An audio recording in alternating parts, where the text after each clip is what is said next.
if my body is a temple, where is the worship and prayer? Why do visitors only care to raid and degrade it? In fact, I'm still trying to wrap my mind around the fact that I was raped multiple times before I realized that's what I should name it.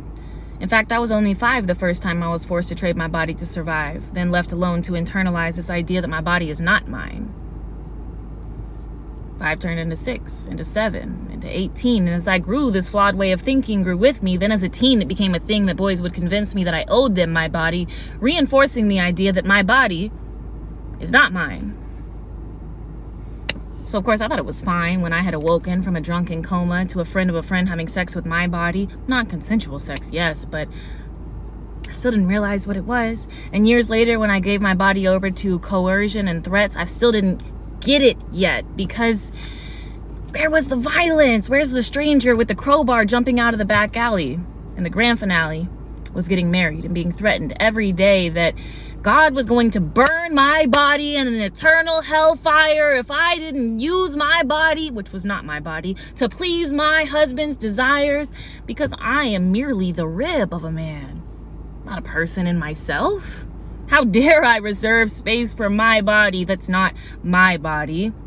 In fact, it's your body, isn't it?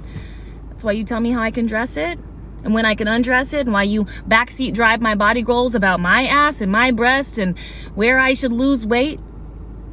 And if I ever forgot that men view sex as a conquest, I just have to listen to them ask each other, how many bodies do you have?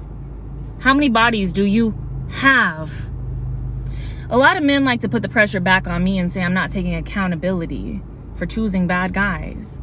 I guess they think the reason they're not getting raped is because they choose good girls?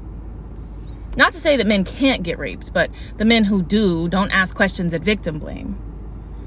And while we're here, here's another confession. If you grew up in a healthy household and you meet an abuser, you recognize it's abuse. But if you grew up in an abusive household and you meet an abuser, it feels normal. You invite them in, you give them a place to sit, you give them a plate to eat. So to get to the place in my life where I can say, this is my body, I will show what I want. I will cover what I want. I will mark it, or I will pierce it, or I will shave it, or I will grow it, or I will share it, or I will reserve it when, where, how, and with whom I want to.